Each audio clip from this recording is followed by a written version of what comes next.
So, ito ang current state niya ngayon.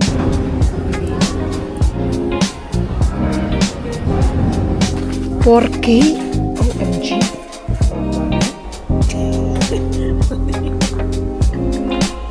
Pag uminit dito, sobra namang init kasi nga, kumbaga, hindi ka naman nasanay. Fake plants lang ang ilalagay ko dito dahil wala nang budget pang real plants.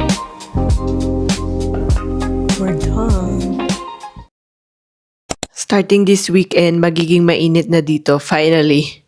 Kasi kung naalala nyo, naglinis na ako ng terrace namin nung March.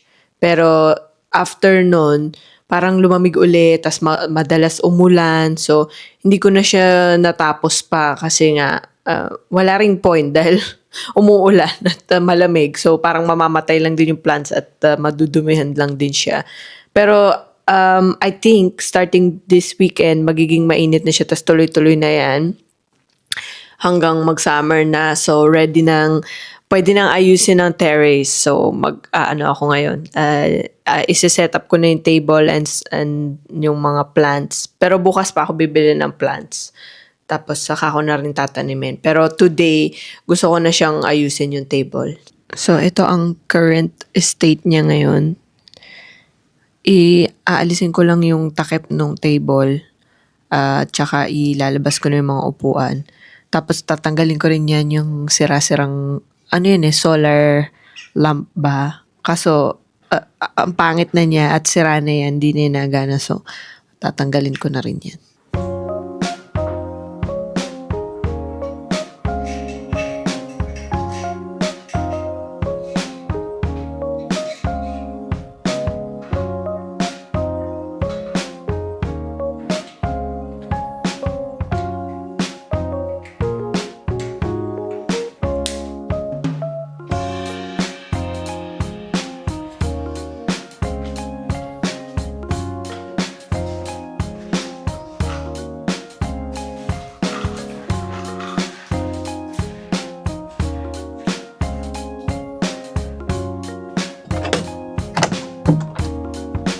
Ayan yung mga upuan. Hindi ko pa itapon yung mga basura. Kailangan ko pa itapon mamaya.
So, ayan muna ang gagawin ko today.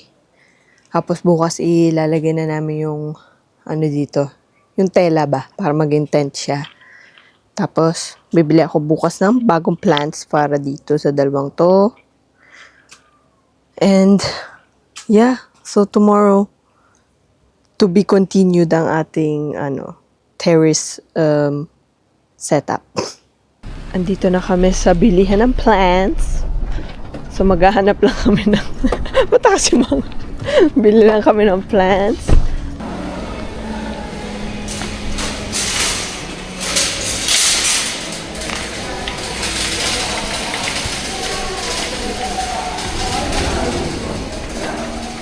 Itong maganda pag pupunta kayo na maaga. Wala pa masyadong tao. Oh, cute! Strawberry.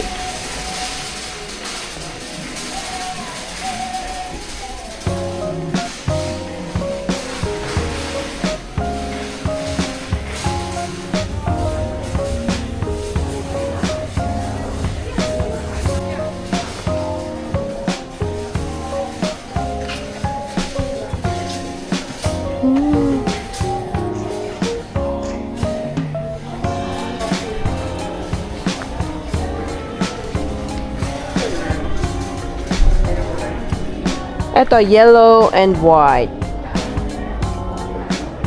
Or anong sama?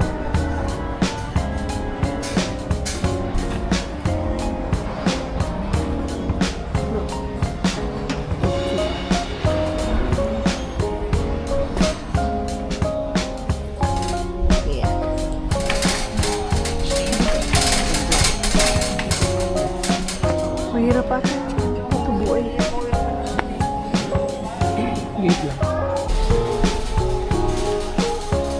Mga mini bamboo.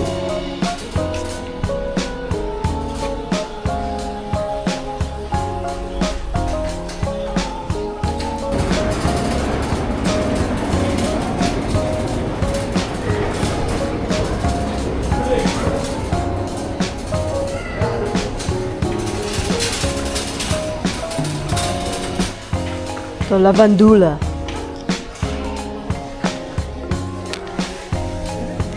Ito na lang.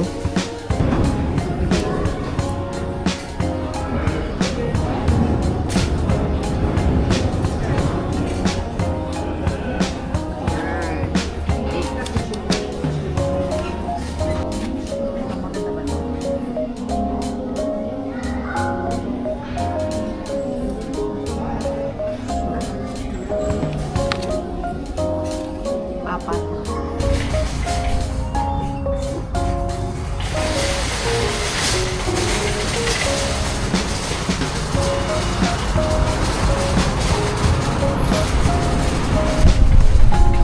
Di ba ito, Japanese yan? Ano sinasabi? Oh, you know, Japanese maple.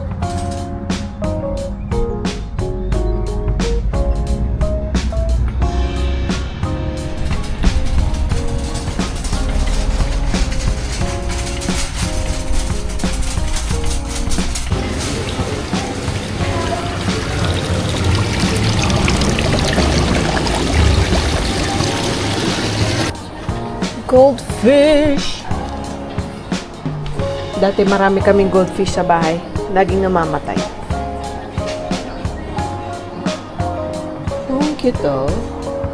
Pero alam ko matrabaho daw yung linisin or i-maintenance yung mga aquarium. Oh, cute! Oh, kailangan ko nito. Ang presyo, tumataginting na 70 euros. Baby, kailangan natin ito para kay Lataro. Para may crab, may scratching post sila. Ito, cute din to.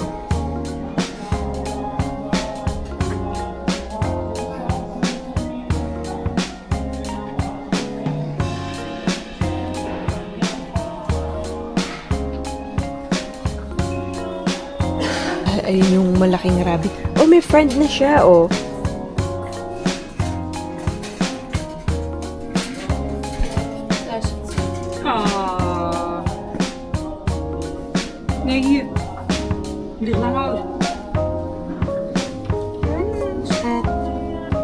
Ito, bet ko yung lounge na yan. Very aesthetic. Magkano daw? 4K? OMG. Oh. I think it's a good quality.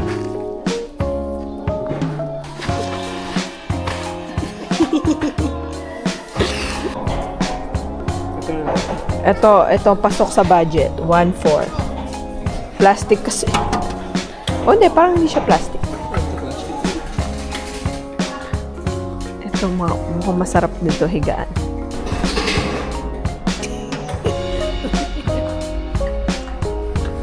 Oh, ito. Even cheaper. Only 1K.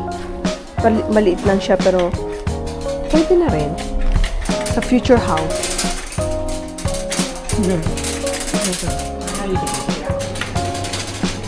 Sabi gusto ko ng gantong plant. Oh, it's fake! Mukha siyang tunay. Ganito na lang bilhin natin.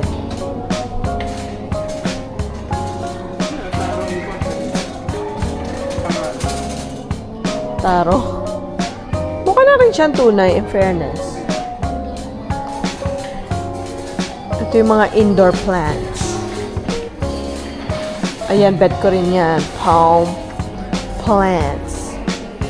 May ganito ako dati, namatay. Although tumagal din siyang 4 years. Eto, bet ko rin to, pero mahirap daw itong buhayin. Banana plant. Banana plant nga ba yan? Ewan ko lang. Oh, gusto niya ng direct sun. O, pwede siguro to doon sa bagong bahay. Malapit sa may TV. Ooh, look at that. So pretty. 170 euro for this big plant. Although, siya doon naman malaki yan. Parang.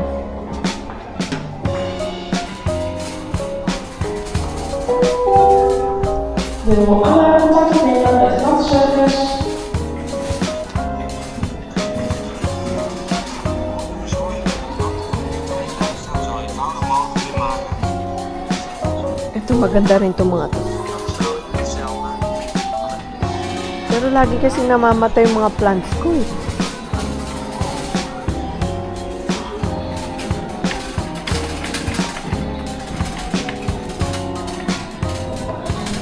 They're all so pretty though. Magbabayad na kami.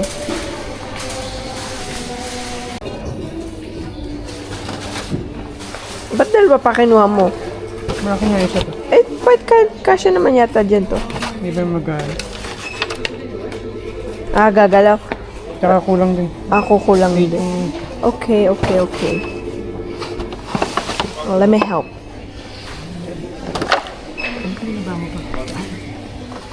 Para mas madali.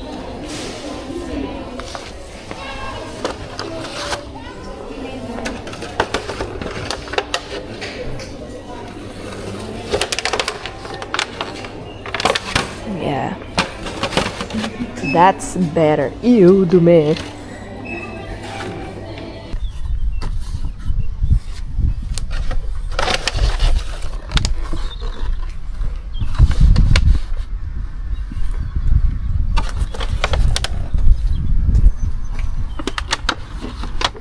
Saan natin ito lalagay? Gusto mo ilipat yan sa loob?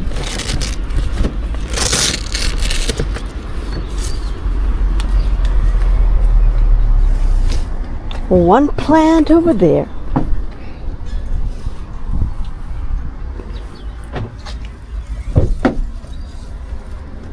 Ayan. Papunta kami ngayon. Well, hindi actually. Andito na kami sa derma ko. So, magpapaderma ako ulit. Magpark ka muna. So, mamaya, mamumula na naman ang Fesco with all the pimples. Medyo, ano siya dito, marami-raming, parang dried pimples na ba.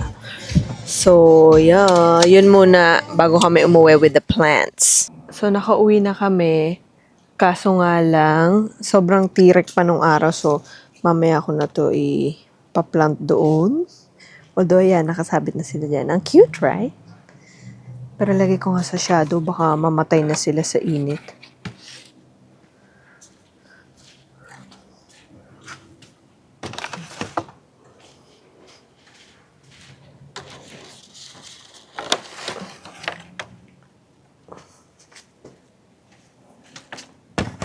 Bigyan ko kaya ng tubig. Oh, hindi, basa pa pala siya.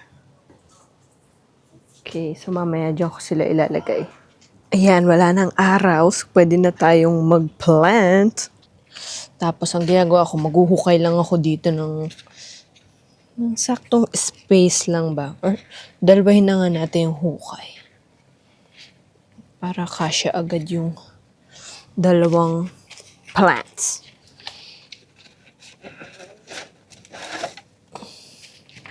So this, alisin lang natin siya sa kanyang, diba? Perfection. Ay, naglag. Ayan.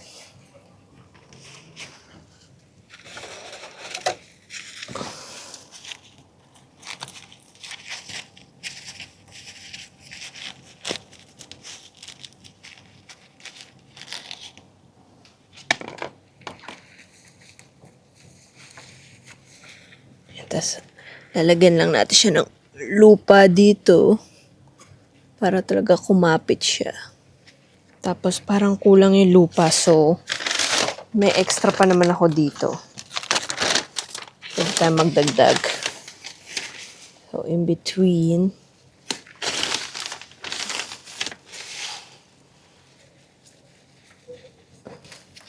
Ayan. Ang ganyan lang muna kasi baka maubusan ako ng lupa pang sa kabilang side. So, ito may ano pa siya yung lumang pinlant ko last year. Tumubo uli. Pero ayoko na sa kanya. So, sirain natin yung ano niya. O hindi pa ito makakatulong. Tutubo pa rin yata sila. Pero whatever. So, dito sa Netherlands ngayon lang uli uminit. After ilang buwan. So, pag dito uminit naman, parang napababa masyado to. Pag uminit dito, sobra namang init. Kasi nga, kumbaga, hindi ka naman nasanay na mainit. Oh. Stay put ka dyan. At kung iinit, sa the next day, parang lumalamig naman na uli. So, hindi mo na rin alam. So, every year bumibili ako ng mga bagong plant dito. Kasi ganun ako ka-indecisive. Chares. Hindi. Gusto ko lang kasi bagong plant every year. Tsaka namamatay nga kasi gawa pag winter, di pa malamig.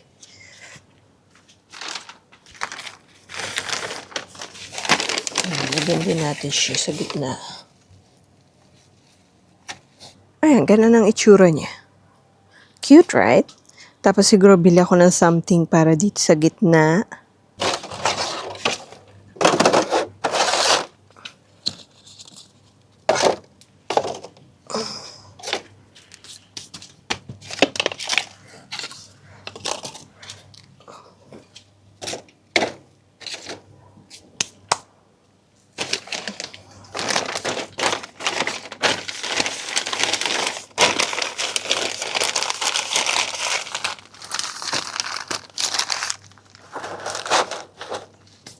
Itong nasa gilid, fake plants lang ang ilalagay ko dito dahil wala nang budget pang real plants. Char.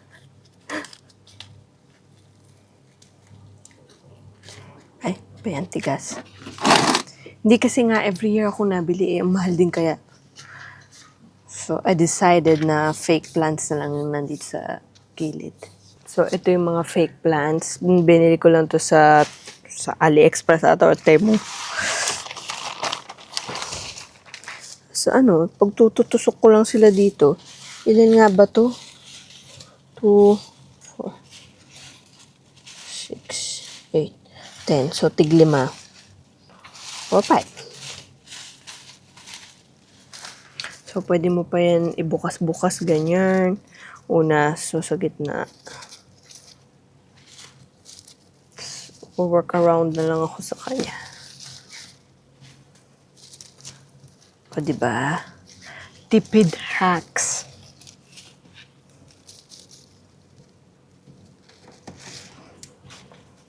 Although, kung gardener ka talaga, baka hindi ka satisfied sa mga fake na, na plants. Pero ako, okay na sa akin yung mga yan. O, yan, diba?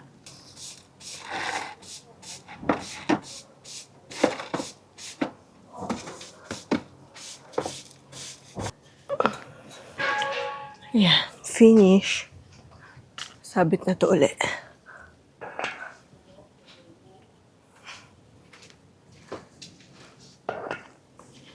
O, diba? Ready, Freddy!